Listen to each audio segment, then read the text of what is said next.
সবার কাছে নিবেদন মায়েরা, সংসারের জন্য কেঁদো না, ভগবানের জন্য কাঁদো, শান্তি পাবে। এখান ছাড়া কোথাও শান্তি নাই। অনেকে দেখবেন বলে না শান্তি শ্মশানে, শ্মশানে শান্তি তোর, জ্বলে পুড়ে ছাই হয়ে যাবি, শান্তি কোথায় পাবি? তুই তুই তো পুড়ে গেলি, শান্তি কোথায়? একমাত্র হরিনামে। কারা শান্তি পায়? যারা মনোনিবেশ করে কীর্তন শুনে, ভক্তি ভরে কীর্তন শুনে, তারা শান্তি পায়। ওই জন্য যতজন কীর্তন শুনতে এসছেন, এই প্রদীপ পালের একটা নিবেদন রইল, হিন্দু সনাতন ধর্মকে গঠন করা এক, দুই হচ্ছে বাড়িতে বাড়িতে কৃষ্ণ ভক্ত সন্তান তৈরি করা, তিন হচ্ছে এইটাই যেন প্রত্যেকটা বাড়িতে সবাই কৃষ্ণ ভক্ত হয়ে যান। সবাইকে নির্দেশ দিয়ে যায় মায়েরা। আমি ছোট্ট কথা বলে যাই, মন দিয়ে শুনবেন। প্রত্যেকটি যুবক যুবতীর কাছে আপনারা যারা মা হয়েছেন, মেয়েকে প্রদীপবাবুর কথাটা একটু শুনিয়ে দেবেন। আপনারা যারা বাবা হয়েছেন, মেয়েকে প্রদীপবাবুর কথাটা শুনিয়ে দেবেন, ছেলেকে শুনিয়ে দেবেন। এই কথাটা আমি আপনাদের জন্য আজকে নতুন বলে গেলাম, কোথাও বলিনি। এই আজকে নিহাটা মিলন সংঘের কীর্তন কমিটির এই আসরে দাঁড়িয়ে প্রত্যেকটি যুবক যুবতীকে, ছোট ছোট মেয়েদেরকে, ছেলেদেরকে আমার একটা নির্দেশ রইল। যত যুগ নিচের দিকে যাচ্ছে, কলির দিকে যাচ্ছে, বাবা কলি তো আমরা কলিযুগে বাস করছি, যত ঘোর কলির দিকে যাচ্ছি তত আমরা হিংসাত্মক হয়ে যাচ্ছি। কথায় কথায় লড়াই, কথায় কথায় ঝগড়া, কথায় কথায় হত্যা, কথায় কথায় মারামারি, কলহ, বিবাদ, অসুর প্রবৃত্তি আমাদের জন্মাচ্ছে। সবার কাছে নিবেদন রইল, এই অসুর প্রবৃত্তি কি করে দূর করবেন? প্রত্যেকটি যুবক যুবতীর কাছে নির্দেশ। আপনারা যারা ক্যামেরা করছেন তাদেরকে আমি একটা বলে দিই, আপনারা এইভাবে দেবেন যে প্রদীপ পালের কথা শুনুন, যুবক যুবতীর উপরে, যুবক যুবতীদেরকে কি সুন্দর নির্দেশ দিলেন। এই নির্দেশ যেন তারা শুনতে পারে, সবাই দেবেন। এটা এইরকম থাম্বনেল আপনারা দেবেন, সবাই লক্ষ্য করুন। যে যেখানে আমি কয়েকদিন আগে দেখছিলাম, আপনারা দেখেছেন কেন জানি না, জেলাটার নাম করব না, গন্ডগোল আছে। তার বাবা মা আমাকে ফোন করে বলেছিল আমার মেয়ে হত্যা হয়ে গেল। একটি ছেলে একটি মেয়েকে ভালোবাসত, সে তার মনের ইচ্ছা পূর্ণ করতে পারে নাই, তাকে প্রত্যাখ্যান করেছে। রাস্তার মাঝে চাকু দিয়ে তার গোটা শরীরটা ছিন্ন বিচ্ছিন্ন করে ওইখানে মার্ডার করে পালিয়ে গেছে। লক্ষ্য করুন কোন জায়গায় পৌঁছাচ্ছি আমরা। ছোট ছোট যুবক যুবতীদের কাছে আমার প্রদীপ পালের নিবেদন রইল, এই জগতে কম বয়সে আনম্যাচুরেড ব্রেনে কিছু করো না। শাস্ত্র বলল 25 বছর বয়স পর্যন্ত ছেলে মেয়েদের ব্রহ্মচর্য পালন করতে হয়। 25 বছর আগে কিন্তু ছেলে মেয়েদের ম্যাচুয়ার ব্রেন হয় না, আনম্যাচুয়ার। ধরুন একটা 16 বছরের মেয়ে দেখলে একটা ছেলে তাকে খুব বারবার তার কাছে আসছে, তাকে ভালোবাসছে, তাকে সাহায্য করছে, ওকে পরীক্ষা করে দেখতে হবে যে ওই ছেলেটা মেন্টালিটি কোনো দুর্বলতা আছে কি, মানে মানসিক পেশেন্ট না সুস্থ। দেখবেন যে ছেলে বারবার একটা মেয়ের পেছনে ঘুরছে, উপকার করবার চেষ্টা করছে, তার পেছন পেছন ঘুরছে, তার সব কাছে আছে, সেই মেয়েদেরকে বলবো বুঝে নেবেন ওই ছেলেটার এই জায়গাতে দোষ আছে, বারবার তোমার কাছে আসছে। প্রেম থাকবে শুদ্ধ, যেখানে চাওয়া পাওয়া থাকবে না, যেখানে কামনা থাকবে না। প্রেম তোমরা যদি করবে, সবার কাছে নিবেদন রইল কৃষ্ণের প্রতি প্রথম প্রেম করো। মা বাবাকে সবাইকে বলে দিলাম, মেয়েদেরকে এই কথাগুলো শোনাবেন, বাচ্চা শব্দ বন্ধ করেন, মেয়েদেরকে কথাগুলো শোনাবেন, ছেলেদেরকে কথা শোনাবেন। কেন? আত্মেন্দ্র প্রীতিবাঞ্ছা তারে বলে কাম, আর কৃষ্ণেন্দ্র প্রীতিবাঞ্ছা ধরে প্রেম না। কৃষ্ণের প্রতি যদি কেউ প্রীতি রাখতে পারে তবে প্রেম ধরতে পারে। সমস্ত ছেলে মেয়েদেরকে বলবো, সবাইকে বলবো, কৃষ্ণের প্রতি প্রথমে প্রেম করো। যদি কৃষ্ণকে প্রেম তোমরা করতে পারো, কোনো পুরুষ যদি তোমার পেছনে লাগে, কৃষ্ণই ঠিক করে দেবে ও ভালো না মন্দ। যদি ভালো হয় তবে কৃষ্ণই ঠিক করে দেবে, তোমার পাশেও থাকবে। আর যদি খারাপ হয়, কৃষ্ণই দেখবে, তোমাকে বুঝিয়ে দেবে, ও খারাপ তোমাকে সরিয়ে দেবে। ওই জন্য সবার কাছে নিবেদন রইল, এই এমন একটা প্রেম করো না যেখানে শুধু ইন্দ্রিয় তৃপ্তির জন্য প্রেম, দৈহিক সম্ভোগের জন্য প্রেম। এই প্রেম করার জন্য আজকে আমাদের সমাজটা নষ্ট হচ্ছে। প্রত্যেকটি জাতির মানুষের এই ছেলে মেয়েদের মধ্যে একটা দুষ্ট প্রকৃতি রয়েছে, যেটা কিন্তু কম বয়সে করে ফেলছে, আনম্যাচুয়ার ব্রেনে করে রাখছে। ওইটা কিন্তু আপনারা করতে দেবেন না। সমস্ত ছেলে মেয়েদের কাছে নির্দেশ রইল, 25 বছর পর্যন্ত ব্রহ্মচর্য, 25 বছর পরে এই যে 25 বছর পরে কিন্তু ব্রেন ঠিক হয়ে যায়, কাকে ভালোবাসবো, কার সঙ্গ করব, কাকে কি করলে ভালো হয়, ওর কিন্তু ভালো মন্দ বোঝার চেষ্টা হয়ে যায়। তবে একটা কথা বলে যায়, যদি কোনো মেয়ে মনে করে যে আমি শুদ্ধ থাকবো, ভালো থাকবো, কৃষ্ণকে ভালোবাসুন আর এক কাজ করুন, গলায় তুলসী মালা তিলক নিয়ে নিন। দুষ্ট প্রকৃতির ব্যক্তি যে তোমাকে ভালোবাসবার জন্য আসছিল, সে প্রথমেই সরে যাবে। কেন? একে ভালোবাসা যাবে না, এর সঙ্গে ভালোবাসা করলে মাথা মুন্ডু কিছুই খাওয়া যাবে না, চল এর কাছ থেকে সরু। ঠিক আমি বলি নাই? বলুন। যখনই দেখবেন কোনো মেয়ের গলায় তুলসীর মালা এবং তিলক থাকবে, তখনই কোনো পুরুষ যদি দুষ্ট পুরুষ তার সঙ্গে যায়, তার সঙ্গ করতে যায়, তার পেছনে ছুটে বুঝলেন মালা তিলক আছে মানে এ মেয়ে ভক্তির মেয়ে, এর কাছে হেলে এমনি এমনি খেতে পাবো না, দরকার নাই, চল অন্য পথে হাঁটি, মানে তোমার কাছ থেকে কিন্তু সে আস্তে আস্তে সরে যাবে। তাই প্রত্যেকটি ছেলে মেয়ের কাছে আমার নিবেদন রইল, আমার ছেলের মেয়ে মতো প্রেম যদি করো গো, তবে কৃষ্ণের প্রতি প্রেম করো। যেটা বলুন, রাধা রানী কি, শ্যাম সুন্দর কি, মদন মোহন কি, হরিবাসর কি। সকালবেলায় নিয়ম হচ্ছে কি, আসতে সকালবেলায় নিয়ম হচ্ছে কি, মায়েদের নিয়ম হচ্ছে সকালবেলায় দরজাতে কি দেওয়া, জোরে বলুন, গোবর জল ছড়া দেওয়া। একটা একটা করে তত্ত্ব বোঝাবো, আপনারা বুঝবেন। দাদা ভাইরা যারা দোকান করেন, ব্যবসা করেন, তাদের দেখবেন দোকানের দরজাতে লেবু লঙ্কা টাঙান না, জোরে বলুন হ্যাঁ না না। একটু বলবেন আপনারা, লেবু লঙ্কা টাঙান না কেন? লেবু লঙ্কা টাঙান কেন? অনেকে প্রশ্ন করেন কিন্তু উত্তরটা পান না। আজকে আমি উত্তর দিয়ে দেবো, কি কি কাজ করলে সংসারের উন্নতি হয়, একটা একটা করে তত্ত্বগুলো শুনবেন। প্রথমে বলে দিই, সকালবেলায় দরজাতে ঘুম থেকে উঠে গোবর জল ছড়া দিতে হয়। শুধু জল ছড়া দেবেন না মা, কি দেবেন? গোবর জল ছড়া। আচ্ছা বলুন তো, সূর্য ওঠার আগে দিতে হয় না সূর্য ওঠার পরে দিতে হয়? জোরে বলবেন। আগে। আচ্ছা, সূর্য ওঠার আগে দিলে কি হয়? 33 কোটি দেবদেবীর আসা যাওয়া হয়। আর সূর্য ওঠার পরে দিলে কি হয় না, যমরাজা খাতা কলম নিয়ে দাঁড়িয়ে থেকে কজন মেম্বার আছে, কাকে ক নম্বরে নিয়ে যাবে, নোট করতে থাকে। এবার বলুন, গোবরটা দেবেন কেন? আপনি মাটি দিতে পারতেন, গোবর জল দেবেন কেন মায়েরা? শুনে রাখুন, গোবর কেন দেবেন? গোবর হচ্ছে একটা গাভীর শরীরে 33 কোটি দেবদেবী আছে, একজন জায়গা পায়নি, তিনি মা লক্ষ্মী। মা লক্ষ্মী কাঁদতে কাঁদতে গাভীকে বলেছিল, মা তোমার শরীরে সবাই জায়গা পেল, আমি পেলাম না, আমাকে একটা জায়গা করে দাও। স্বয়ং মা লক্ষ্মী গাভীর মধ্যে গিয়েছিল, তো গাভী জায়গা খুঁজে পাচ্ছে না, বললো একটা জায়গা ফাঁকা আছে, তুমি থাকলে থাকতে পারো। কোন জায়গাটা? আমার গোবরটা। স্বয়ং মা লক্ষ্মী গোবরের মধ্যে গিয়েছিল মা। ওই জন্য গোবর হচ্ছে লক্ষ্মী, যে সকালবেলায় জল ছড়া দেয় গোবর দিয়ে, তার বাড়িতে স্বয়ং মা লক্ষ্মীর আসা যাওয়া হয়।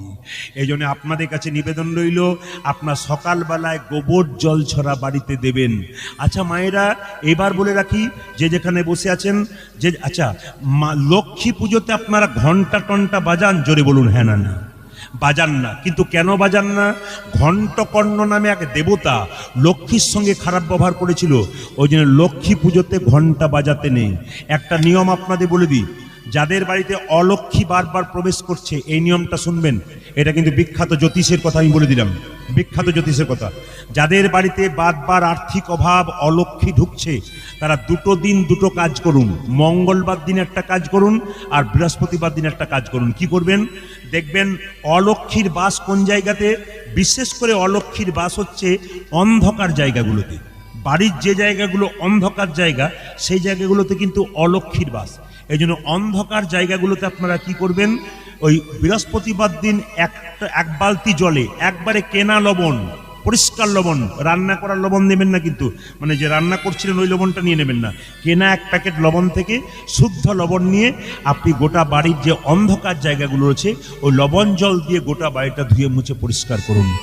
আপনার লাভ না পেলে বলবেন আমাকে, একটা একটা করে শুনবেন মন দিয়ে। প্রত্যেক বৃহস্পতিবার আপনারা এক বালতি জলে একটুখানি নেবেন, ওই লবণ নেবেন, লবণ জল দেওয়া বাড়িটা গোটা বাড়ির ভেতর থেকে একবারে যেখানে অন্ধকার হলো সব জায়গাটা ধুয়ে মুছে পরিষ্কার করুন। আর মঙ্গলবার এক কাজ করবেন, এক বালতি জলে একটু কর্পূর নিয়ে ওই অন্ধকার জায়গাগুলো পরিষ্কার করুন। দেখবেন আপনার বাড়িতে অলক্ষ্মী সহজে প্রবেশ করতে পারবে না। কিছু নিয়ম আছে, অনুকূল ঠাকুরজির কিছু কথা আছে, যে কথাগুলো আমি বলার পর অনেক ব্যক্তিরাই অনেক খারাপ খারাপ মন্তব্য করেছিল। ঝাঁটা কোথায় রাখতে হয়, দেখবেন অনেক ব্যক্তি বলেছিল। প্রদীপ পাল বলে, এ প্রদীপ পালের বাবার কথা নয়, প্রদীপ পালের কথা নয়। যারা পড়াশুনো করে না তারা কথা বলে, ভালো করে পড়ে নেবেন। অনুকূল ঠাকুর পরিষ্কার করে বলেছেন, ভাগবত পাঠক বড় বড় যারা বাংলাদেশের আছে দেখবেন, ভাগবত পাঠকের কথাগুলো দেখবেন, পরিষ্কার করে লেখা আছে। সৎসঙ্গীরা বলছেন ঝাঁটা বাড়িতে 3 জায়গায়, ঝাড়ু 3 জায়গায় রাখতে নাই। কোথায় কোথায় বলুন তো? একটি রান্না, একবার অনুকূল ঠাকুরের বাণী, আমরা যদি রামকৃষ্ণদেবের বাণী বলতে পারি, আমরা যদি বিবেকানন্দের বাণী বলতে পারি, যারা পড়াশোনা করে না তারা এগুলোকে নিয়ে বলে, আর যারা পড়াশোনা করে তারা কিন্তু কোনো মতে বলবে না, যারা জ্ঞানী ব্যক্তি তারা বলবে না। অনুকূল ঠাকুরজি বললেন 3 জায়গায় ঝাঁটা রাখতে নেই। সবার ঘরে অনেকে দেখবেন ঝাঁটা রাখে বালিশের পাশে, একবার রাখবেন না, দারিদ্রতা আছে।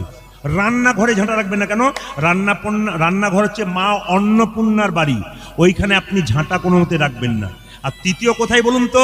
তৃতীয় হচ্ছে যেখানে ঠাকুর ঘর, সেখানে আপনি ঝাড়ু রাখবেন না, ঠাকুর ঘর থেকে বাইরে রাখবেন। তবে একটা কথা আপনাদের বলে রাখি, আপনারা মন্দিরে যখন প্রদীপ দেবেন, ঘিয়ের প্রদীপ এবং তেলের প্রদীপ, তখন মাথায় রাখবেন তেলের প্রদীপ সবসময় ভগবান বলুন দেবদেবী বলুন বাঁ দিকে দেবেন, আর ঘিয়ের প্রদীপ সবসময় জ্বলবে ভগবান বলুন দেবদেবী বলুন ডান দিকে জ্বলবে। খুব মাথায় রাখবেন, এগুলো সংসারে করলে আমাদের লাভ আছে। আমরা কীর্তন শুনি কেন? আমাদের সমাজকে পরিবর্তন করা, সংসারকে পরিবর্তন করা, সংসারের অভাব পরিবর্তন করা। যতগুলো কথা বলবো প্রত্যেকটি শাস্ত্রের কথা বলবো, কারণ আমি যখন কোনো কথা বলবো সেই কথা 10 লাখ লোক শোনে। এতগুলো ক্যামেরা হচ্ছে, সব ভিউজ হবে, কিন্তু সব মানুষ শুনছে, জ্ঞানী লোকরা শুনবে, তারা প্রমাণ দেখবে যে সত্যি আছে কিনা। হ্যাঁ, অনুকূল ঠাকুরের বাণী পরিষ্কার করে বিভিন্ন ভাগবতীয় কথা আমি আসলে তুলে ধরি।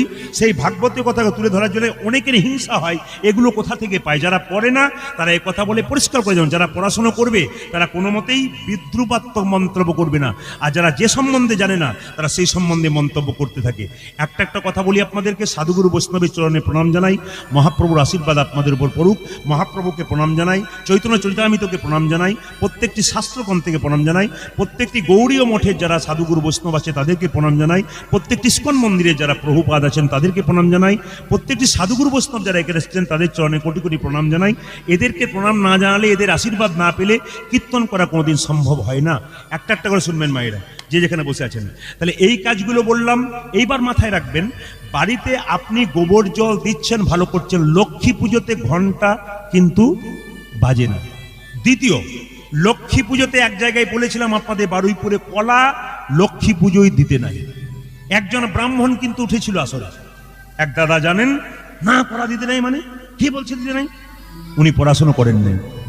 লক্ষ্মীর স্তন যুগল থেকে কলার সৃষ্টি হয়েছে, ওই জন্য কলা আপনারা লক্ষ্মী পুজোয় দেবেন না। তবে কোন সময় দেবেন? লক্ষ্মী পুজোয় কখন দেওয়া হয়? লক্ষ্মী এবং নারায়ণ যখন যুগলে থাকে তখন কলা দিতে হয়। একা লক্ষ্মীকে কলা দিতে নাই, এটা হচ্ছে শাস্ত্রীয় কথা। একা লক্ষ্মীকে কলা দিতে নাই, লক্ষ্মী এবং নারায়ণ যখন যুগলে থাকবে মা, তখন আপনারা কলা দেবেন। কোনো বাড়িতে লক্ষ্মীকে একা রাখবেন না, আস্তে, কোনো বাড়িতে লক্ষ্মীকে একা রাখবেন না, লক্ষ্মী এবং নারায়ণকে আপনারা যুগলে রাখবেন। কেন বলুন তো? যে বাড়িতে একা লক্ষ্মী থাকে, নারায়ণ থাকে না, শাস্ত্র বলছে সে বাড়িতে লক্ষ্মী চঞ্চলা হয়ে যায়। ওই জন্য লক্ষ্মী যদি চঞ্চলা হয়ে যায় তার বাড়িতে লক্ষ্মী স্থিতি হয় না। আমি একটা প্রমাণ দিই, আপনার বাড়িতে অনুষ্ঠান করছেন, আপনার মেয়েকে নিমন্ত্রণ করেছেন, জামাইকে করেছেন, জামাই হয়তো আসে নাই, মেয়ে কিন্তু দেখবেন ঘরের বার আর ঘর করবে। কেন? তাহলে কি কিছু ভাবলো নাকি, না কোনো গণ্ডগোল হলো নাকি, যদি কিছু হয়ে যায় তাহলে আবার অন্যরকম হয়ে যাবে। দেখবেন মন কিন্তু চঞ্চল হয়ে যায়। ওই জন্য মেয়েদের মন যেমন চঞ্চল থাকে, স্বামী যদি না আসে, সেরকম লক্ষ্মী যদি নারায়ণকে আপনার যুগলে না রাখেন, তবে নারায়ণ কিন্তু লক্ষ্মী নারায়ণ যুগলে থাকে।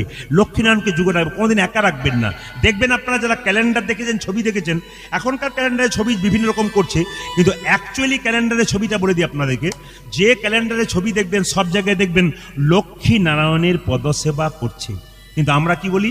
এসো মা লক্ষ্মী, বসো মা ঘরে, আমার ঘরে থাকো মা অন্ধকার করে, না কি বলি? ও আলো করে নাকি? আমার মাঝে মাঝে ভুল হয়ে যায়, ঠিক করে দেবেন। এসো মা লক্ষ্মী, বসো মা ঘরে, আমার ঘরে থাকো মা আলো করে। লক্ষ্মীর কাছে কি চান? ধন চান, ধন চান, ধন চান। আমি একটা করে প্রমাণ, দাদা বলে দিলেন একটু তত্ত্ব বেশি বলবেন, ওই জন্য আপনাদের তত্ত্বের দ্বারা বলে দিই, একটু মন দিয়ে শুনেন। ধান এবং দুর্বা কখন দেন? জোরে বলুন। ছেলেকে আশীর্বাদ করছেন, মেয়েকে আশীর্বাদ করছেন বিয়ের সময়, বেশ। আচ্ছা বলুন, ধান দুর্বা দিচ্ছেন, আর ধান দুর্বা কখন দিচ্ছেন বলুন তো? যখন দেখবেন বাচ্চা ছেলেকে আশীর্বাদ করছেন, ধান দুর্বা দিচ্ছেন। কেন ধান দুর্বা দেবেন? এই দুর্বাটা কে? এই দুর্বা হলো অসুর। দুর্বা ঘাসকে আমরা দিচ্ছি, আশীর্বাদ দিচ্ছি, দুর্বা অসুর, অথচ তাকে দিলাম আশীর্বাদ দিলাম কেন? দুর্বা অসুর। প্রশ্ন করবেন অসুর কেন হলো? অসুর বংশে জন্ম দুর্বাসুর। কিন্তু দুর্বাসুর অসুর বংশে জন্ম হলে কি হবে? ভগবানের ভক্ত ছিল খুব। ভগবানকে বলেছিল, প্রভু আমি তোমার ধ্যান করছি। ভগবান খুশি হয়ে বলল, দুর্বাসুর তুমি কি দুর্বাসুর তুমি কি চাও? বলে, আমি ভগবানের চরণ পাই, আমি ভগবানের চরণ চাই, আর আমি অমরত্ব চাই, আমি বাঁচতে চাই, আমি দীর্ঘদিন, আমি সারা জীবন বাঁচতে চাই। না, এ দেবতাদের অধিকার, তোমার অধিকার নয়। তবে দুর্বাসুর, তুমি ধ্যান করতে করতে গোটা মাংসগুলো খসে পড়ে গেছিল, দুর্বাসুরের হাড়গুলো ছিল। এই ধ্যানে সন্তুষ্ট হয়ে ভগবান বলল, দুর্বাসুর তোমাকে অমরত্ব দিতে পারলাম না, কিন্তু একটা আশীর্বাদ দিলাম, তুমি দুর্বা ঘাস রূপে পৃথিবীতে জন্ম নেবে। কি গ্রীষ্ম, কি বর্ষা, কি শীত, জোরে বলুন। দুর্বা ঘাস মরে? জোরে বলবেন আপনারা, মরে? না না বলবেন আপনারা। দুর্বাসুর তাহলে অসুর ছিল, ভগবানের আশীর্বাদ পেল, দুর্বা ঘাস হলো। সেই দুর্বা ঘাস যখন আপনারা মাথায় দেন, দুর্বা ঘাস দেওয়া মানে কি?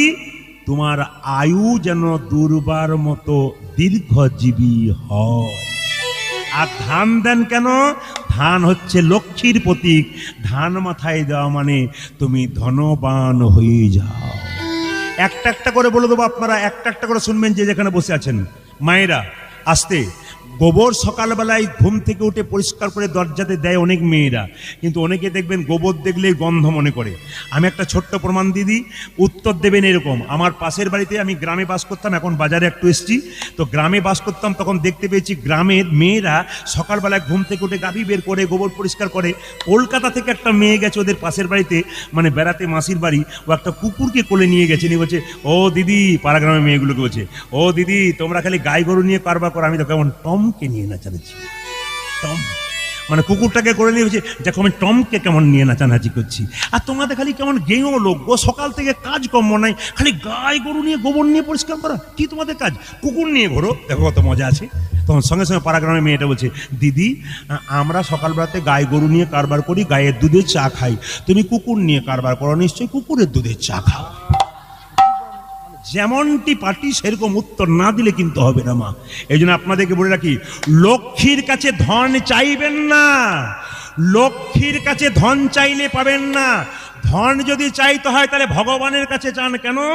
লক্ষ্মী গোবিন্দ ভগবানের চরণ সেবা করছে নারায়ণের, তেমন লক্ষ্মীর কাছে এইটা চাইবেন, মা লক্ষ্মী তুমি যেমন নারায়ণের মতো ভগবান ধন পেয়েছো, আমার সংসারে সেরকম ভগবান ধন দাও, যে ধন পেলে চিরকাল নিতাই গৌর হরি বল বলে আমরা আনন্দিত হই। এবার দাদা ভাইরা যারা ব্যবসা করেন আসতে, তাদের জন্য বলবো, লেবু লঙ্কা কেন দোকানের দরজাতে টাঙানো হয়? আস্তে আস্তে, লেবু লঙ্কা জেনে নিন। লেবু লঙ্কা কেন দোকানের দরজায় টাঙানো হয়? একটা একটা করে শুনবেন। লেবু এবং লঙ্কা বলছে লক্ষ্মী পছন্দ করে মিঠাই। আস্তে, যারা ব্যবসা করেন তাদেরকে বলে রাখি, যেখানে আপনি লক্ষ্মীর ছবি রাখবেন, লক্ষ্মীর মূর্তি রাখবেন, মাথায় রাখবেন, সেখানে দেবেন কি? আপনি একটু লাড্ডু দেবেন, নাড়ু দেবেন, লক্ষ্মী খেতে ভালোবাসে। কিন্তু দারিদ্রতা কি পছন্দ করে? দারিদ্রতা পছন্দ করে টক এবং ঝাল। আচ্ছা বলুন তো, যদি খবর পেয়ে যান যে আমার বাড়িতে 10 লাখ টাকা রাখা আছে, আপনি যদি দরজার সামনে আমার 10 লাখ টাকাটা ঝোলানো থাকে, আপনি যদি পেয়ে যান আর বাড়ির ভেতরে যাবেন? জোরে বলুন হ্যাঁ না না, জোরে বলুন। আর যাবেন যদি পেয়ে যান বাইরে? তাহলে লেবু লঙ্কা টক এবং ঝাল হচ্ছে দারিদ্রতার পছন্দ। ওই জন্য দোকানে যাতে দারিদ্রতা প্রবেশ করতে না পারে, তার জন্য লেবু এবং লঙ্কাটা টাঙানো হয়। কেন? যাতে ওর বাড়িতে, দোকানে কোনোদিন দারিদ্রতা ঢুকতে পারে না। এইবার একটা প্রশ্ন আমাকে করেছিল, এই প্রশ্নের উত্তরটা দিয়ে আমি আবার লীলাতে যাব, আবার তত্ত্বের মধ্যে ঢুকবো। একজন প্রশ্ন করেছিল, প্রদীপবাবু উত্তর আপনাকে দিতে হবে। বলে কি? আমার যদি আমার মাথায় আছে তাহলে উত্তর দেবো, নইলে সন্ধান করে আমি দিয়ে দেবো। তো আমার উত্তরটা জানা ছিল না, সন্ধান করে দিলাম। মন দিয়ে শুনুন। বলছে গণেশের ছবি দেখেছেন? জোরে বলুন হ্যাঁ না না। এই যে ঘুমাচ্ছে সে বলুন ওখানে। সে ভাবছে যে আমাকে দেখে ভাবছে না, ঘুমাবেন না। গণেশের ছবি দেখেছেন মায়েরা? জোরে বলুন হ্যাঁ না না। আচ্ছা কিছু মনে করবেন না। গণেশের জন্ম কোথা থেকে? মা দুর্গার শরীরের ময়লা থেকে। ভালো করে শুনবেন, মা দুর্গার শরীরের, আস্তে, গণেশের জন্ম কোথা থেকে? মা দুর্গার শরীরের ময়লা থেকে। ভালো করে শুনবেন। একবার ভগবান শিবকে মা দুর্গা বলল, স্বামী আমি পুত্র চাই। বলল তুমি যদি পুত্র চাও ভগবান বিষ্ণুর ধ্যান করো। স্বয়ং মা দুর্গা যদি ভগবানের বিষ্ণু ধ্যান করতে পারে পুত্র পাওয়ার জন্য, আপনারা যারা পুত্র পান নাই তারা ভগবানের ধ্যান কেন করবেন না? আপনাদের করতে হবে। মা দুর্গা যখন ভগবান বিষ্ণু ধ্যান করেছিল, ভগবান বিষ্ণুর একটা অংশ স্বরূপ জন্ম নিয়েছিল কে? গণেশ। তার প্রমাণ কি? বিষ্ণুর কটা হাত? জোরে বলুন। 18টা। বিষ্ণুর 18টা হাত। দু চারজন ভাবছে তাহলে হলেও হইতে পারে বোধ। হ্যাঁ, ওই জন্য চুপচাপ হয়ে গেছে। বিষ্ণুর কটা হাত? জোরে বলুন। 4টা হাত। 4টা হাতে কি থাকে? শঙ্খ, চক্র, গদা, পদ্ম। গণেশের কটা হাত? জোরে বলুন। 4টা। কি কি আছে? শঙ্খ, চক্র, গদা, পদ্ম। তাহলে বিষ্ণুর একটা অংশ স্বরূপ গণেশ হয়ে গেল। আমি বুঝিয়ে দেবো, যারা ব্যবসা করেন তারাও এখনই শুনবেন, আর যারা সংসারে থাকেন তারাও শুনবেন। দুটো লাভ আছে এর মধ্যে। আমাকে প্রশ্ন করেছিল যে গণেশের ছবি দেখেছেন, তো গণেশের সুরটা কোনো ছবিতে ডান দিকে আর কোনো ছবিতে বাঁ দিকে, তো ডান দিকে কেন রয়, আবার কোনো ছবিতে বাঁ দিকে কেন? তাহলে কি ভুল করছে? আমি বলবো না, ভুল করছে না। গণেশের সুর ডান দিকেও হয়, গণেশের সুর বাঁ দিকেও হয়। তো কোন গণেশ আপনারা বাড়িতে রাখবেন? ডান দিকে সুরাওলা না বাঁ দিকে সুরাওলা? এই প্রশ্ন কিন্তু আমার কাছে ছিল। আজকে আমি সবার সামনে উত্তরটা দিয়ে দিই। আগে জেনে দিই যে গণেশের তাহলে গণেশকে পেয়েছিল ভগবান বিষ্ণুর অংশস্বরূপ। কিছু মনে করবেন না। লক্ষ্মীর জন্ম কথা একটু বলে দিই। লক্ষ্মীর জন্ম হয়েছিল সমুদ্র থেকে। কিন্তু মায়েরা বলুন তো, লক্ষ্মী দেখতে ভালো, তার বাহনটা কি বলুন তো? জোরে বলুন। পেঁচা। আচ্ছা, আমাদের ওখানে একটা লোক এই কয়েকদিন আগে তার ছেলের জন্য মেয়ে দেখতে গিয়েছিল। যে বলুন, দাদা কেমন দেখলেন? দাদা যদি পয়সা পাতে আমি 1 পয়সা খুঁজবো না, মেয়ে তো নয়, যেন লক্ষ্মী প্রতিমা গো, দেখতে লক্ষ্মী, এত সুন্দর দেখতে দাদা, টাকা নেবো না। আবার পাশের জনকে জিজ্ঞেস করেন, তুমি মেয়ে দেখতে গেছো, তুমি কেমন? আর বলো না, পেঁচার মতো মেয়ে পছন্দই হলো না। তাহলে যে লক্ষ্মী এত সুন্দর, তার পেঁচা বাহন কেন হলো? না, যুক্তি আছে, প্রশ্ন আছে, তার উত্তর আছে। লক্ষ্মী এত সুন্দর দেখতে, তার বাহন পেঁচা হলো কেন? যুক্তি আছে, যুক্তিগুলো শুনবেন। যুক্তি খণ্ডন হলে আমাকে বলবেন যে যুক্তি ভুল বলছেন আপনি। লক্ষ্মী এত সুন্দর দেখতে, বাহন পেঁচা কেন? পেঁচা দিনের বেলায় দেখতে পায়। জোরে বলুন হ্যাঁ না না। পেঁচা কখন দেখতে পায়? পেঁচা রাত্রিবেলায় দেখতে পায়, ঠিক তো? তাহলে পেঁচা যদি রাত্রিবেলায় দেখতে পায়, মায়েরা লক্ষ্য করুন, তাহলে পেঁচা দিনের বেলায় দেখতে পায় না। লক্ষ্মী বলতে চাইছে, গোবিন্দের মতো ধনকে যদি কেউ অর্জন করো, অথবা তোমার সংসারে যদি তুমি অর্থ টাকা পয়সা রোজগার করেছো, যদি ধনবান হয়ে গেছো, গাড়ি বাড়ি হয়ে গেছে, দেখবেন হঠাৎ করে কেউ যদি বড়লোক হয়ে যায়, নিজের লোককে চিনতে পারে না, সাধুগুরু বৈষ্ণব চিনতে পারে না, ভক্ত চিনতে পারে না, মাটিতে পা পড়ে না। তাকে বলতে চাইছে, তার মানে তুমি দেখেও যেন চিনতে পারো না, দিনে অন্ধ হয়ে যাও। ওগো, ধন যদি পেয়েছো তো পেঁচার মতো যেন অন্ধ হয়ে যেও না।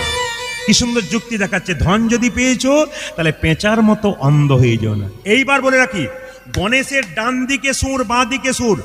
এইদিকে কোন গণেশ বাড়িতে রাখবেন, কোন গণেশ দোকানে রাখবেন? দাদা ভাইরা, গণেশের পুজোতে সব পাতা যায়, একটা পাতা যায় না। কি বলুন তো? তুলসী পাতা। অনেকে জানা আছে, অনেকে জানা নেই। একটু বলে দিই, গণেশ ছিল সিদ্ধিদাতা গণেশ। তিনি কিন্তু ব্রহ্মচর্য পালন করছিলেন। তিনি চিরকুমার থাকতে চান, তিনি বিয়ে করতে চান না, তিনি চুপচাপ ধ্যান করেন। কিন্তু দেখবেন যারা জ্ঞানী মানুষ, এখানে কীর্তন শুনতে এসছে, আপনারাও দেখবেন যারা প্রকৃত ধ্যান করে না ভগবানের, তখন দেখবেন চোখ দুটো মুজে ধ্যান করে। এমনভাবে ধ্যান করে, কখনো হাসে, কখনো কাঁদে, কখনো কীরকম যেন করে, মানে মুখটা কীরকম হয়ে যায়। যারা প্রকৃত ধ্যান করে, ভগবানকে দেখে, হাসে, কাঁদে নিজের মনে।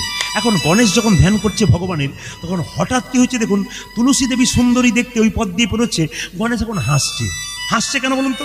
ও ধ্যানের মাধ্যমে হাসছে, ভগবানের সঙ্গে যেন কথা বলতে চাইছে। তুলসী ভাবছে, তাহলে আমাকে দেখে বোধহয় হেসেছে, একবার যাই। এখন তুলসী কি করেছে বলুন তো? সঙ্গে সঙ্গে গিয়ে বলেছে, আমি তোমায়, ইংরেজিতে বলবো না, আমি তোমায় ভালোবাসি। এখন যেই না বলেছি ভালোবাসি, সঙ্গে সঙ্গে গণেশ কিন্তু রেগে লাল। কে তুমি? আমি তুলসী, আমাকে দেখলে লোকে পাগল হয়ে যায়। আমার মতো সুন্দরীকে দেখে তুমি কি বলতে চাইছো? দূর হয়ে যাও, আমি ধ্যান করছি, দূর হয়ে যাও। তুলসী বারবার বলছে, শোনো, তুমি যতই আমাকে বিদ্রুপাত্মক মন্তব্য করো, যা খারাপ খারাপ কথা বলো, আমি তোমার কাছ থেকে যাবো না, তোমাকে আমি বিয়ে করতে চাই। বারবার যখন বিবাহের প্রস্তাব দেয়, তখন গণেশ উত্তেজনা হয়ে চিৎকার করে বলে উঠলো, যাও, তোমাকে অভিশাপ দিলাম, তোমার দৈত্য স্বামী হোক। বলুন তো মায়েরা, তুলসী দেবীর স্বামীর নাম কি ছিল? জোরে বলবেন আপনারা। শঙ্কচূড়। তখন তুলসীর মনে রাগ হয়ে গেল, গণেশ তোমার খুব অহংকার না? তুমি ব্রহ্মচর্য পালন করবে, তুমি চিরকুমার থাকবে, তাহলে তোমাকে দেখাচ্ছি মজা। কি দেখাবো? আয় তোকে ভালো করে শোনো। তোমাকে অভিশাপ দিলাম, তুমি যে ব্রহ্মচর্য পালন করছো চিরকুমার থাকতে যাও, তুমি কুমার থাকবে না, তোমার একের চাইতে দুটো বেশি বিয়ে হবে, একের চাইতে বিয়ে হবে, মানে একের অধিক তোমার বউ হবে। গণেশের দুটো বিয়ে হয়েছিল মা, একটা স্ত্রীর নাম সিদ্ধি, একটা স্ত্রীর নাম ঋদ্ধি। ভালো করে শুনবেন আপনারা, গণেশের দুটো স্ত্রী ছিল, একটার নাম সিদ্ধি, একটার নাম ঋদ্ধি। কিন্তু আশ্চর্যের ব্যাপার, গণেশ কিন্তু দুজনকে খুব ভালোবাসতো। অপরাধ দেবেন না, কোনো ব্যক্তি যদি দুটো বিয়ে করে, ডান দিকে একটি বউ বসে থাকে, বাঁ দিকে একটি বউ বসে থাকে, যদি ডান দিকের, যদি ভদ্রলোক যদি বাঁ দিকের জনকে তাকায়, তখন ডান দিকের জন কি বলে, কি ওদিকে দেখছে, আবার আমার দিকে তাকায়, আবার বাঁ দিকের জন বলে, কি ওদিকে দেখছে, আমার দিকে। এখন সিদ্ধির দিকে যখন গণেশ তাকায়, তখন তার সুরটা কোন দিকে যায়, জোরে বলুন। না না, যুক্তি আছে। গণেশের সুর যখন সিদ্ধির দিকে তাকায়, তখন গণেশের সুর সিদ্ধির দিকে যায়, আর গণেশ যখন ঋদ্ধির দিকে তাকায়, তখন গণেশের সুর ঋদ্ধির দিকে যায়। এখানে তত্ত্বটা কি না, গণেশের সুর যখন ডান দিকে যায়, তখন বিনায়ক ও গণেশ, তার মানে কি সিদ্ধিদাতা গণেশ। যারা ভগবানের ভজন করেন, সিদ্ধি লাভ করতে চান, তারা বাড়িতে গণেশ রাখবেন, কিন্তু সেই গণেশের মুখটা যেন ডান দিকে থাকে। ভালো করে বুঝতে পারলেন? গণেশ যখন বাড়িতে রাখবেন, তখন মনে রাখবেন সেই গণেশ বাড়িতে থাকবে, সে যেন সিদ্ধিদাতা গণেশ, মানে ডান দিকে থাকে। আমাদের মন যেন গোবিন্দের চরণে মতি হয়, আমরা সিদ্ধি প্রাপ্ত হয়। আর যারা ব্যবসা করছেন দাদা ভাইরা, ঋদ্ধি মানে হচ্ছে সমৃদ্ধি, মানে ব্যবসা বাণিজ্যতে উন্নতি সমৃদ্ধি হবে। সেই গণেশ বাঁ দিকে যদি সুর থাকে, ঋদ্ধির দিকে তাকাচ্ছে, আপনার সেই দেখবেন বড় বড় যারা ব্যবসায়ী হয়, তাদের ব্যবসার দিকে তাকাবেন। যারা তত্ত্ব নিয়ে ব্যবসা করে, লক্ষ্য করবেন তাদের গণেশের সুরটা দেখবেন বাঁ দিকে, যারা বড় বড় ব্যবসায়ী বাঁ দিককার গণেশ। আবার দেখবেন গণেশের সুর ডান দিকে, কোন দিকে, যখন বাড়িতে রাখবেন তখন গণেশের সুর বাঁ দিক ডান দিকে আপনারা রাখবেন। মাথায় কাপড়টা নিন, বড় জোর একটু বসুন সবাই মিলে। মুকুন্দ সরকার স্ত্রীর সন্তান হবে, সেই সন্তান পেটে এলো। আচ্ছা, আপনারা যারা আমার কীর্তন শুনেছেন ইউটিউবে, তাদেরকে একটু বলে দিই, যে যেখানে বসে আছেন, এই যে যার বাড়িতে ছোট বাচ্চা আছে, যার বাড়িতে মেয়ে আছে, যার বাড়িতে নাতনি আছে, তারা শুনে রাখুন অনুকূল ঠাকুরের কথা। পেটের মধ্যে বাচ্চা থাকলে কিছু নিয়ম পালন করতে হয়, আপনারা সবাই জানেন, আমি একটু টাচ দিয়ে যাই। যার পেটে বাচ্চা থাকবে, সে প্রত্যেক দিন মন্দিরে গিয়ে ভগবানকে বারবার বলবে, হে গোবিন্দ, ছেলে দাও আর মেয়ে দাও, যেন কৃষ্ণ ভক্ত সন্তান পায়। এক, এদিকে। দুই, শ্রীমদ্ ভাগবত গীতার 2-4 লাইন করে প্রত্যেক দিন পড়বে, যদি পড়তে না পারে মাথায় ঠেকাবে। 3, তুলসী গাছে প্রত্যেক দিন জল দিতে পাবে। অনেকে প্রশ্ন করে, পেটে বাচ্চা থাকলে আমার শাশুড়ি মা বলেছে যে জল দিতে নাই।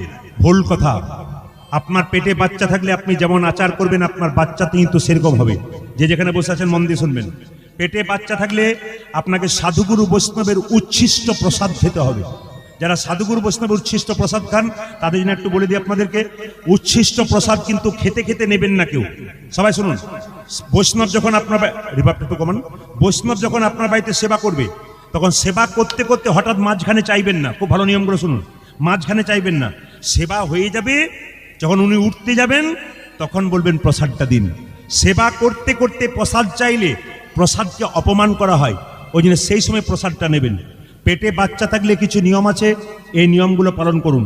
পেটে বাচ্চা থাকলে অনুকূল ঠাকুরজি বলেছেন, আজকে আমাদের সমাজে রবীন্দ্রনাথের মতো ছেলে নাই কেন, নজরুলের মতো ছেলে নাই কেন, এইদিকে আজকে কেন বিদ্যাসাগরের মতো ছেলে নাই, আজ কেন বিবেকানন্দের মতো ছেলে নাই? একটি কারণ কি, এরোপ্লেন আকাশে ওড়ে, সব জায়গায় নামে, জোরে বলুন, যেখানে প্ল্যাটফর্ম থাকে সেখানে নামে। লক্ষ্য রাখুন, যে যেখানে আছেন লক্ষ্য করুন, মহাপুরুষের আত্মা চারিদিকে ঘুরে বেড়াচ্ছে, ভালো গর্ভ পাচ্ছে না মায়েদের, তাই সন্তান ভালো আসছে না। ওই জন্য মা যদি ভালো হয়, ছা নিশ্চয়ই ভালো হবে। মায়েদেরকে একটা নির্দেশ দিয়ে যায়, বাঘিনী যখন বাচ্চাকে সাঁতার শেখায়, মায়েরা বলুন তো, আগে বাঘিনী জলে নেমে যায়, তারপর বাচ্চা পেছন পেছন নামে, কেন বলুন তো? বাচ্চা, বাঘিনী মনে মনে ভাবে, বাচ্চা মনে মনে ভাবে, আমার মা যদি নেমেছে, আমার চিন্তার করার কি আছে? ওই জন্য মায়েরা কৃষ্ণ ভজনের পথে আগে নামুন। আপনার বাচ্চা মেয়ে নামবে, আপনার ছেলে নামবে, আপনি হিম্মত করে বলতে পারবেন, আমি কৃষ্ণ ভক্ত সন্তানের মা, আমি চোরের মা নই, আমি ডাকাতের মা নই, আমি মস্তানের মা নই। শুনে রাখুন, বাবা মাকে কত ভালো হতে হয়, তবে কৃষ্ণ ভক্ত হওয়া যায়। একটা প্রমাণ আপনার দিদি, আপনার ইস্কন মন্দিরে গেছেন, জোরে বলুন হ্যাঁ না। ইস্কন মন্দিরে গেছেন মায়াপুরে, আচ্ছা শিল প্রভুপাদের মূর্তি দেখেছেন, জোরে বলুন সবাই হ্যাঁ না। আচ্ছা এবার শুনে রাখুন, শিল প্রভুপাদ এত বিশ্ববিখ্যাত হলো কেন? যে যেখানে বসে আছেন, শিল প্রভুপাদ এত বিশ্ববিখ্যাত হলো কেন? একটাই কারণে। শিল প্রভুপাদের বাবা কলকাতায় চাকরি করত, 10টায় অফিস যেত, 9টা পর্যন্ত দরজায় বসে থাকতো। কেন বলুন তো? কোনো বৈষ্ণব দেখলেই বলতো, একবার আসুন, একবার আসুন। আরে কি হয়েছে বলবেন তো? আরে একবার আসুন না, কি হয়েছে বলবেন তো? আমার ছেলের মাথায় একবার হাত দিয়ে বলে দিন যেন রাধারানীর কৃপা হয়, যেন কৃষ্ণের কৃপা হয়। একবার আসুন বাবা, একবার আসুন। এ খোকা প্রণাম কর, প্রণাম কর। বাবার এরকম আকুল প্রচেষ্টা ছিল বলেই তো আজকে শিল প্রভুপাদ বিশ্ববিখ্যাত হয়ে গেল। তাই যারা কীর্তন শুনতে এসছেন, বাবা হয়েছেন, ছোট ছোট বাচ্চা আছে, তারা মন দিয়ে শুনবেন। আপনার বাচ্চা রাস্তা দিয়ে পড়ছে, আপনি কোলে করে নিয়ে যাচ্ছেন, বৈষ্ণবের চরণে প্রণাম করান। আর একটা কথা বলি দাদা ভাইরা, রবিবার দিন যদি অফিসে ছুটি পান, সেদিন আপনি পার্কে ছেলেকে ঘুরতে নিয়ে যাবেন না, অন্তত মন্দিরে নিয়ে যান। মায়েরা যখন ফাঁকা পাবেন ভালো ভালো তীর্থস্থানে যাবেন। কেন বলুন তো? ওখানে গেলে ভক্ত হবেন আপনারা, আপনাদের বাচ্চাদের ভক্তি জন্মাবে। উল্টো পাল্টা জায়গায় যাবেন না, সবসময় ভক্তির জায়গায় যাবেন, আপনার লাভ আছে। ভক্ত প্রহ্লাদের মা কয়াধু যখন ভক্ত প্রহ্লাদকে পেটে রেখেছিল, নারদ মুনির চরণ সেবা করেছিল। তার বাবা হিরণ্যকশিপু যুগ যুগ ধরে অন্যায় করেছে, কৃষ্ণ ভক্ত সন্তান হলো কেন? মা কয়াধুর জন্যে। কেন? সে যে বৈষ্ণবের চরণ সেবা করেছিল মা, ওই জন্য বৈষ্ণব যাকে তাকে বলা যায় না। কোন বৈষ্ণবকে সেবা করবেন ওটাকে জানবেন। বৈষ্ণব কাকে বলে? ত্রিনাদপি শুনিছেন তরিব সহিষ্ণু না অমানেন মান দেন কীর্তনীয় সদাহরি। ব্যাখ্যা আছে কিন্তু, আমি সংস্কৃত বলে দেবো, জলের মতো সহজ করে বোঝাবো। ত্রিনাদপি শুনিছেন, বৈষ্ণবের আচার কেমন হবে? যাকে তাকে বৈষ্ণব বলতে পাবেন না। আমি আগেই বলেছিলাম যে সাধু আর বৈষ্ণব আলাদা। বৈষ্ণব কারা? ত্রিনাদপি শুনিছেন। ঘাসের ওপরে পা দেবেন, ঘাস মাথা নিচু করবে, আবার পা উঠাবে, ঘাস মাথা উঁচু করবে। বৈষ্ণবকে হাজার কথা বলবেন, ওই যে বৈষ্ণব মাথা নিচু করে দেবে আর উঁচু করবে না, ইনি বৈষ্ণব। আর বৈষ্ণব কাকে বলে? তরিব সহিষ্ণু না। বড় বড় গাছকে কাটবেন, ফল আছে, ছায়া দিচ্ছে, যতক্ষণ না গাছ মাটিতে পড়বে আপনাকে ফল দান করবে, ছায়া দান করবে। সবাই লক্ষ্য করুন, আবার লক্ষ্য করুন মায়েরা। আর বৈষ্ণব কাকে বলে? অমানেন মান দেন। নিহাটার পাশ দিয়ে পেরিয়ে যাচ্ছেন, একজন কুষ্ঠব্যাধি ব্যাধি লোক রাস্তায় পড়ে আছে, গোটায় পুঁজ রক্ত ছটপট ছটপট ছটপট ছটপট করছে। আপনি আমি দেখলে কি করব? নাকে কাপড় চাপা দিয়ে চলে যাব। কিন্তু যিনি পরম বৈষ্ণব তিনি কি বলবেন? ওরে, এই জগতে কোনো ডাক্তার তোকে ভালো করতে পারে নাই, আমার সঙ্গে কোলে কোল দিয়ে একবার নিতাই গৌর হরি বল বল, তোর দেহরোগ তো দূর হবে, তোর ভ্যাবরোগ দূর হয়ে যাবে। এই জন্য বলি মায়েরা, বৈষ্ণব যারা হয় তারা কাউকে অবজ্ঞা করে না, কাউকে ঠাট্টা করে না, ছোট বড় হিসাব করে না। আচ্ছা বলুন তো বাবা, বৈষ্ণবকে ছোট বড় হিসাব করবেন না। একজন বৈষ্ণব কমা কিরকম হরিনাম করে বেড়ায়, একজন বৈষ্ণব খুব মালা তিলক নিয়েছে, বড় ছোট কোনো ব্যাপার নাই। তুলসী পাতা যেমন বড় ছোটোর কোনো ব্যাপার নাই। তুলসী পাতা 7টা দিলেন, একটা বড় হতে পারে, একটা ছোট হতে পারে। গুণ কি নষ্ট হয়ে যায়? জোরে বলুন হ্যাঁ না না। ছোটটার দাম যেমন, বড়টার দাম তেমন। বৈষ্ণব যে কোনো দেখুন না কেন, সব বৈষ্ণবকে সমান সম্মান দেবেন। কেন? বৈষ্ণবেরই বস কৃষ্ণ, সর্বশাস্ত্রে কয়, এই সব জানিল হ বৈষ্ণবের আশ্রয়। দেখবেন আর একটা কথা বলি, বৈষ্ণবের স্বভাব কেমন? তিলক, তুলসীমালা, শিখা ও কৌপিন, বহির্ভাসে হরিনাম মুখে রেসি দিন। বৈষ্ণবের কী কী লক্ষণ দেখবেন? তিলক দেখবেন, শিখা দেখবেন, তুলসী মালা দেখবেন, কৌপিন দেখবেন, বহির্ভাসে হরিনাম দেখবেন, ইনি হচ্ছেন বৈষ্ণব। আর কি বাবা, বৈষ্ণবের স্বভাব কি? আপনার বাড়িতে হরিনাম দেবে। নদী জল দেয় নিজের জন্য নয়, জগতের জন্যে। বৈষ্ণব নাম দেয় নিজের জন্য নয়, জগতের জন্যে। গাছ ফল দেয় নিজের জন্য নয়, জগতের জন্যে। বৈষ্ণব নাম দেয় নিজের জন্য নয়, জগতের জন্যে। এই জন্য বলে রাখি, বৈষ্ণব কাউকে অভিশাপ দেয় না। প্রমাণ দেখে নিন আপনারা, হাজার হাজার বটের ফল বট গাছে হয়। জোরে বলুন তো, বট গাছের নিচে পড়ে একটাও গাছ হয়? জোরে বলবেন আপনারা। বট গাছের নিচে পড়ে হয়? হয় না। কি? পাখিতে খেয়ে স্টোমাকে গিয়ে ছাতের কার্নিসে যদি পায়খানা করে, তার থেকে কি হয়? তার থেকে কি হয়? তার থেকে বট গাছ হয়। হাজার হাজার লোকের মুখে কৃষ্ণ কথা শুনবে না, যতক্ষণ নাম বৈষ্ণবের মুখে মধুমাখা নাম শুনবে, ততক্ষণ তোমার শরীরে কৃষ্ণ প্রেমের বীজ নিতাই গৌর হরি বল বলে অঙ্কুর হবে না। আর বৈষ্ণব কেমন? এদিকে আপনাদের প্রমাণ দিয়ে দেবো। আর বৈষ্ণব কেমন? কাউকে অভিশাপ দেয় না, ঠাট্টা করে না, রেগে যায় না। একটা প্রমাণ দিয়ে দিই। একটা কলেজে, এদিকে একটা কলেজে পড়া মেয়ে ছাতের উপরে দাঁড়িয়ে আছে, একজন বৈষ্ণব গঙ্গা স্নান করে ফিরছে, আমার দিকে তাকান, মাথা নেড়া, শিখা, 3 তলার উপরে মেয়েটি দাঁড়িয়ে আছে, বৈষ্ণবের মাথাটাকে তাক করে, এ বৈষ্ণব, যেই না বৈষ্ণবের মাথায় থুতু ফেললো, মেয়েটাকে দেখে বললো, তুই থুতু ফেলে দিলি মা, আমার মাথায় থুতু ফেললি? আচ্ছা ঠিক আছে, আমি আচ্ছা বলুন তো, আমাদের মাথায় যদি কেউ থুতু ফেলে দেয় আমরা কি আবার নেমে আই? তারপর দেখছি কত খম্বা, কত বড় বাপের বেটি বেরিয়েছে, নাম একবার বলি না আমরা। কিন্তু বৈষ্ণব কি বলছে? আরে আমার মাথায় থুতু ফেলে দিলি? আচ্ছা ঠিক আছে মা, ঠিক আছে, স্নান করে আসি। আবার স্নান করতে গেল, আবার ফিরে এলো, আবার মেয়েটি বৈষ্ণবের মাথাটাকে তাক করে, এ বৈষ্ণব, থু! বৈষ্ণবের মাথায় থুতু ফেললো। বৈষ্ণব বলল, মা আবার থুতু ফেললি? আচ্ছা ঠিক আছে বাবা, আবার গঙ্গা স্নান করি। এরকম করে 10 বার এসেছে, 10 বার থুতু ফেলেছে। 11 বার স্নান করার পর যখন ফিরছে, তখন মেয়েটি যখন থুতু ফেলতে যাচ্ছে, মেয়েটির বাবা চিৎকার করে বলল, তোর লজ্জা করে না? কেন? তুই না বিয়ে পাস করেছিস, তুই বৈষ্ণবের মাথায় থুতু ফেলছিস? ছি! আমাকে বাবা বলবি না, নেমে আয়। দেখছি তারপর তবে। বৈষ্ণব তখন বলছে, বাবা আপনার মেয়েকে বকবেন না। কেন? আপনার মেয়ের জন্য আমার একটা লাভ হয়ে গেছে। এ আসতে, কি লাভ হয়ে গেছে? আমি শাস্ত্রে শুনেছি, একবার গঙ্গা স্নান করলে 1 জন্মের পাপ দূর হয়। আপনার মেয়ে আমার মাথায় 10 বার থুতু ফেলেছে, আমি 10 বার গঙ্গা স্নান করেছি, আমার জন্ম জন্মান্তরের যত পাপ আছে সব পাপ দূরীভূত হয়ে গেছে। বাবা, এই জন্য যাকে তাকে বৈষ্ণব বলা যাবে না। বৈষ্ণবের চরণে যদি সেবা, যে বাড়িতে না হয় বৈষ্ণব সেবন, তার বাড়িটা হয় শ্মশান সমান। ওই জন্য বারবার বলে দিই আপনাদেরকে, অন্তত সব সময় নিরামিষ না খেলেও কিছু কিছু দিন নিরামিষ আপনারা খাবেন। কোন কোন দিন একটু শুনে নিন। বৃহস্পতিবার আপনার জামাই আসুক, আর জামাইয়ের কুটুম্ব আসুক, আর বেয়ায় আসুক, আর 1000 লোক আসুক, শর্ত নিয়ে নিন হিন্দুর বাড়িতে বৃহস্পতিবার দিন যদি কোনো হিন্দুর বাড়িতে, লক্ষ্মী বাড়ি, গুরু বাড়ি, যদি কোনো হিন্দুর বাড়িতে আমিষ ভোজন হয়, ওটা হিন্দুর বাড়ি নয়, ওটা একেবারে হিন্দুর বাড়ি নয়, অন্য লোকের বাড়ি। মাথায় রাখবেন, যেদিন একাদশী পড়েছে, একাদশী করতে যদি না পারেন মা, তবে অন্তত সেদিন নিরামিষ খাবেন, তাহলেও আপনার লাভ আছে। এবার যারা একাদশী করেন একটু হাত তুলুন তো, কারা কারা একাদশী করেন? বাহ বাহ।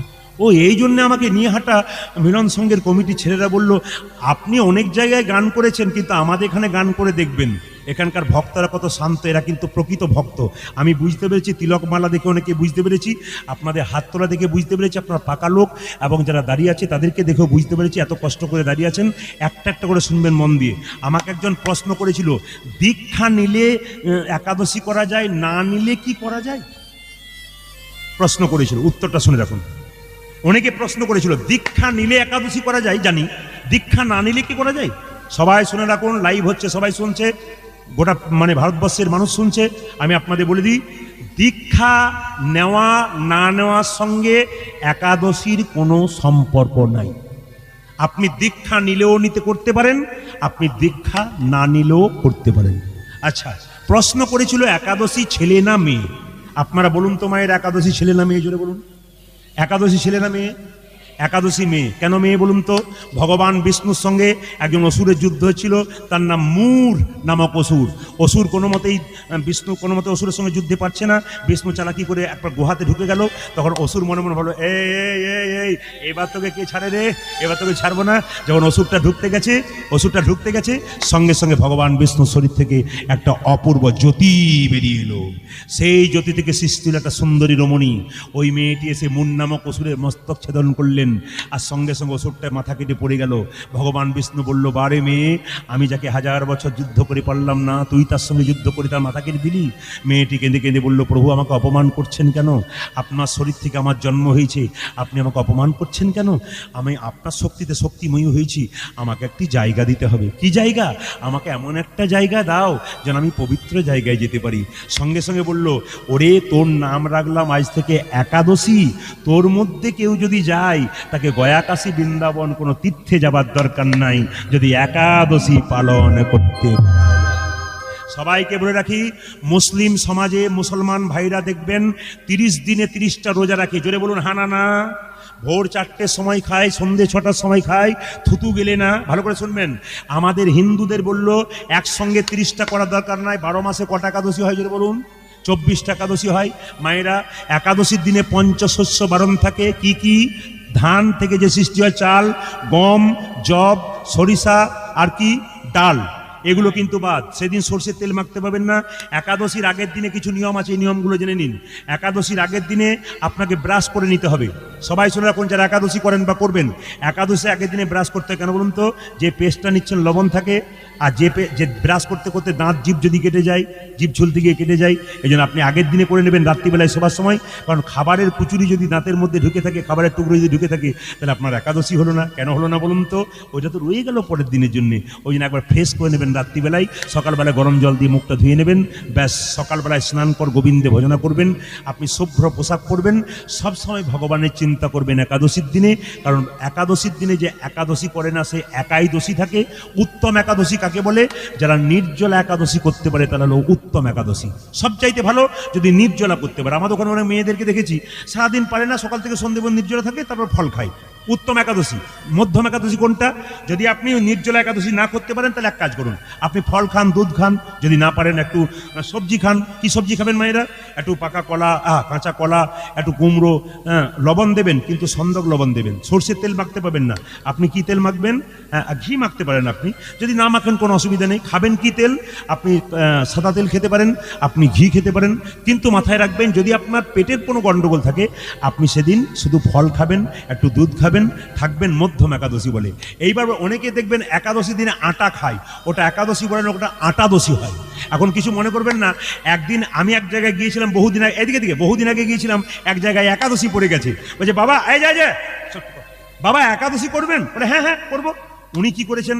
একাদশীর দিন বাড়িতে গেছি, উনি কি করেছে দেখুন, 8 রকমের ফলের জুস, 8 রকমের ফল, 4 রকমের দুধের পায়েস, আরো আলুর তরকারি, কত সবজি করেছে, নিয়ে আমাকে দিয়ে বলছে বেশি কিছু করতে পারলাম না। আমি মনে মনে ভাবলাম এরকম একাদশী যদি হয় তাহলে প্রতিদিন করলেও কোনো অসুবিধা নাই। কেন বলুন তো? এইদিকে তাকান মায়েরা, উত্তম একাদশী ওইটাকে বলে যেগুলো আপনারা নির্জলা করেন। মধ্যম একাদশী ফল খান, আর যেদিন খুব খাবেন, মানে ওই যে আমাকে দিয়েছিল, ওটার নাম উত্তম নয়, মধ্যম নয়, ধমাধম একাদশী। যত ধমাধম খেতে পারেন আর কি। তবে লক্ষ্য করবেন মায়েরা, একাদশীর দিনে মুখ ঝুটা করতে নাই, বারবার মুখ ঝুটা করতে নাই। হিন্দি কথায় বলে মুখটাকে ঝুটা, মানে বারবার এঁটো করবেন না। একাদশীর দিনে সবসময় খালি পেট রাখার চেষ্টা করবেন। কিরকম? 4 ভাগের মধ্যে 2 ভাগ খাবেন, 2 ভাগ ফাঁকা রাখবেন সবসময় একাদশীর দিনে। বিজ্ঞান বলছে 15 দিন পর পর, যেমন মেশিনকে 7 দিন পর পর রেস্ট দেওয়া হয়, সেরকম দেহের এই যন্ত্রগুলোকে মাঝে মাঝে 15 দিন পর পর রেস্ট দিলে আপনি সুস্থ থাকবেন। আমরা আজকে সমাজে নিয়ম পালন করতে পারি না বলে। তবে হ্যাঁ, একাদশী কে করতে পারে? অনেকে বলে, অনেক মেয়েরা বলে দাদা খালি বিধবারা করতে পারে, আমাদের বলে সধবারা করতে নেই। 8 থেকে 80 পর্যন্ত যে কোনো মানুষ একাদশী করতে পারে। আমি আপনাদের কাছে বলে রাখি, আপনারা যদি পারেন তাহলে একাদশী মাহাত্ম্য চালু করুন, বাড়িতে বাড়িতে করুন। সব চাইতে লজ্জার ব্যাপার, আমি মুসলিম গ্রামের পাশেই বাস করতাম, তো দেখতাম রোজার দিনে একটা 10 বছরের ছেলে তার মাকে বলছে, মা আম্মু আম্মু আম্মু বলে, আম্মু রোজা রাখবো। রাখ বাবা রাখ, আল্লাহ তোর বরকত করবে। মা খুব সাহায্য করে। আর আমাদের ছেলেরা যদি মা ফল খায়, তখন বলে মা আজকে আমি ভাত টাত খাবো না, তোমার সঙ্গে একাদশী করবো, ফল খাবো। তখন মা রেগে বলে, ডাক্তার বলেছে না খালি পেটে থাকতে নাই, মরবি, বুড়ো বয়সে করবি। না না, আমাদের তো ধর্মটাকে আমরা নিজেই নষ্ট করে দিচ্ছি, আমরা তো করতে দিচ্ছি না। আমাদের ছেলে কৃষ্ণ ভজনের পথে যাচ্ছে, তবু করতে দিচ্ছি না। ধৈর্য যার ভগবান তার, ধৈর্য যার নাই তার ভগবান নাই। কিছু মনে করবেন না। দেখবেন যে ছেলে খুব মন দিয়ে ধৈর্য ধরে ঘন্টার পর ঘন্টা পড়াশোনা করে, জোরে বলুন তো সে লাভ করে না লস করে? জোরে বলবেন, জোরে বলুন। আপনার তো বাবা হয়েছেন, বাচ্চাকে কি বলেন? ধৈর্য ধরে পড়, মন দিয়ে পড়, দেখবি তুই কৃপা একদিন পাবি। এই জন্য ধৈর্য প্রথম। শাস্ত্রের দিকে গেলে দেখবো কি মায়েরা, প্রথমে লক্ষ্য করবেন, শতভাইয়ের দাদা দুর্যোধন চঞ্চল ছিল, ও ভগবান হারালো। কিন্তু পঞ্চপাণ্ডবের দাদা যুধিষ্ঠির স্থির ব্যক্তি ছিল, উনি ভগবান পেলেন। মায়েরা দেখবেন যারা সংসারে খুব চঞ্চল, ওরা তরকারিতে 2 বার নুন দেয়, লোকের কাছে গাল খায়। কিংবা দেখবেন সবজি কাটতে গিয়ে আঙুল কেটে দেয়, কাটে না বাবা? দেখবেন, আপনারা বলে দিচ্ছি, 100% গ্যারান্টি দিচ্ছি, যে যেখানে বসে আছেন, যে পুরুষ দেখবেন খুব চঞ্চল, আপনার হরিবাসরে তাকাবেন, আপনি পাশে বসবেন, দেখবেন কোনো পুরুষ খুব চঞ্চল হয়, দেখবেন একবার এদিক তাকাচ্ছে, একবার ওদিক তাকাচ্ছে, একবার এদিক দেখছে, ওদিক দেখছে। ওর চরিত্রটা ঘাঁটবেন, ওর ইতিহাসটা ঘাঁটবেন, ওর সংসারটা ঘাঁটবেন, প্রদীপ পালকে মিলিয়ে বলবেন ওর সংসারে জীবন উন্নতি নেই, ও সবসময় ছটফটে, ও সবসময় চঞ্চল, ওর কোনোদিন উন্নতি নেই। যে ব্যক্তি খুব ঠান্ডা, খুব শীতল, খুব ধৈর্য, তার জীবন উন্নতি আছে। ধৈর্যের ফল মিষ্টি হয় মা, অধৈর্যের ফল তেতো হয়। এই যে ধৈর্য দরকার আছে। ভগবানের নাম শুনতে গেলে যে দেখবেন ধৈর্য ধরে শুনে তার লাভ আছে। সত্য যুগের মানুষরা ধ্যান করত, ত্রেতা যুগের মানুষরা যাগযজ্ঞ করত, তারপরে মানুষরা সেবা করত। কলিযুগের মানুষের ধৈর্য নাই। ভগবান শুধু বলল নাম শোনো আর বলো, যত শুনবে যত বলবে তত তোমার কৃপার পথটা পরিষ্কার হয়ে যাবে। তোমার সাধনা হবে ঊর্ধ্বগামী, তোমার কৃপা হবে নিম্নগামী। যত তুমি ভগবান ভজনা করবে কৃপা তত পাবে, অজান্তে পাবে। আজকে যে হরিবাসরে আপনারা রইলেন মায়েরা, টাকা যেমন ব্যাংকে জমা দিলে একটা সুদ পাওয়া যায়, হরিনামের ব্যাংকে দেহটাকে আজকে জমা দিলেন, একদিন আপনি বুঝতে পারবেন একটা বিরাট লাভ আপনার হয়ে গেল। আপনি ভাবলেন বাবা আমার তো দারুণ লাভ হলো, কিন্তু গুনে দেখবেন, হিসাব করে দেখবেন আজকের দিনে হরিবাসর এসেছিলেন বলে আজকেরটা আপনার জমা হয়েছিল সুদ স্বরূপ, সেদিন আপনি পেয়ে গেলেন। ওই যে দেখবেন যারা ভক্ত মানুষ হয়, আমি দেখেছি বিরাট বড় বড় দোকানদার যারা খুব বড় বড় ব্যবসায়ী, ওরা দেখবেন সারাদিন কর্ম করে কিন্তু কীর্তনে আসলে চুপচাপ বসতে হয়। কেন বলুন তো? ওদের দোকানে যত ধৈর্য ওদের এখানে তত ধৈর্য। কেন? গোবিন্দ কৃপা করেছে, ওদের কিন্তু কৃপা হয়। আমি প্রায় জায়গায় দেখেছি বিখ্যাত খুব বড় ব্যবসায়ী, সারাদিন ব্যবসা থাকে, ব্যস্ত থাকে, রাত্রিতে কীর্তন হলে চুপচাপ এসে বসতে হয়। কেন? উনি ওইটা ধৈর্য পরীক্ষা দিয়ে দেন ভগবানকে পাওয়ার জন্য। যে গাছে ফল ধরে সেই গাছের ডালগুলো ওপর দিকে যায় না নিচের দিকে যায়? জোরে বলবেন, না না ভেবে বলবেন।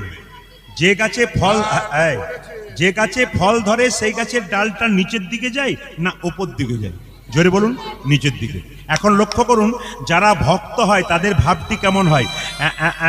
এইরকম হয় না এরকম হয়? এক নম্বরটা না দু নম্বরটা? জোরে বলুন, এক নম্বরটা। আমি দেখতে পাচ্ছি যারা কীর্তন শুনছে প্রকৃত ভক্ত, তার ঠিক আছে। দেখবেন দু চারজন, কিছু মনে করবেন না, যখনই আদায়ের কথা বলে না যে পয়সা দিতে হবে, তখনই দেখবেন দু চারজন চটি গোটাই। দেখে নেবেন আপনারা, এগুলো আমাদের হিন্দুদের সবচেয়ে লজ্জার ব্যাপার। মুসলিম সমাজে দেখবেন ওদের জাকাত দেওয়া হয়। জাকাত মানে কি বলুন তো? আপনি অবাক হয়ে যাবেন, আমার পাশে আছে, আমি দেখে নিয়েছি, একবারে গরিব, খেতে পায় না, একটা জমি আছে, 4 টিন ধান হয়েছে, 1 টিন ধান মসজিদে দিয়ে দিয়েছে, 4 ভাগের 1 ভাগ মসজিদে দেবে। লজ্জা আমাদের হিন্দুদের, কি বলুন তো? আমাদের শাস্ত্র বলল কি, 4 ভাগের 1 ভাগ নয়, 10 ভাগের 1 ভাগ ভগবানকে দাও। 100 টাকা ইনকাম করেছো, 10 টাকার বাতাসা মন্দিরে ছড়িয়ে দাও, কৃপা হয়ে যাবে। মহাপ্রভু শিক্ষা দিয়ে দিলেন। কি শিক্ষা দিলেন? যদি 100 টাকা রোজগার করো তাহলে 60 টাকা সংসারের জন্য খরচ করো। এইদিকে মহাপ্রভু শিক্ষা শুনুন, যদি 100 টাকা রোজগার করো তো প্রতি 60 টাকা সংসারের জন্য প্রত্যেক দিন খরচা করো, আর 20 টাকা তীর্থস্থানে যাবার জন্য রাখো, আর 20 টাকা ভবিষ্যতের জন্য জমাও। এবার আপনি কত টাকা রোজগার করছেন তার উপর হিসাব করে নিন। এদিকে এদিকে এদিকে 100 টাকার মধ্যে কত টাকা জমা করতে খরচ করতে বলছি জোরে বলুন? 60 টাকা। 20 টাকা তীর্থস্থানে যাবার জন্য আর 20 টাকা ভবিষ্যতের জন্য, প্রতি 100 টাকাতে। কিন্তু সবচাইতে লজ্জার ব্যাপার, 100 টাকাতে 10 টাকা দিতে বলছে, 1000 টাকা হলে 100 টাকা দিতে বলছে। আমরা 50 টাকা সিগারেট খেয়ে নিই, তবু 5 টাকা ভগবানের মন্দিরে দিই না। এর চাইতে লজ্জার আমাদের কি হতে পারে? আর সব হরিবাসরেই দেখেছি কিছু পেঁচালো লোক আছে, দেখবেন যখনই আপনি আঁচল নিয়ে যাবেন তখনই দেখবেন ও 4 জনকে ঘোষাঘুষি করতে করতে উঠবে, বল কিছু নাই, চল, দরকার নাই, পয়সা দিব কি জন্য? এই সমস্ত মানুষ। না না, আপনার পয়সা দেবার দরকার নাই, ভক্তিটুকু দিন, তাহলে হবে, যদি আপনার না থাকে। তো সবাই লক্ষ্য করুন, মুকুন্দ নরহরি এরকম করে দাঁড়িয়ে আছে। বাবা, যে গাছে ফল ধরে সেই গাছটা নিচে থাকে, আর যে গাছে ফল ধরে না সেই গাছটা উঁচু থাকে। আমার দিকে তাকান, যারা ভক্ত হয় তাদের ভাবটা বিনয়ী হয়। যদি হও নিচু তবে পাবে কিছু, হবে আমি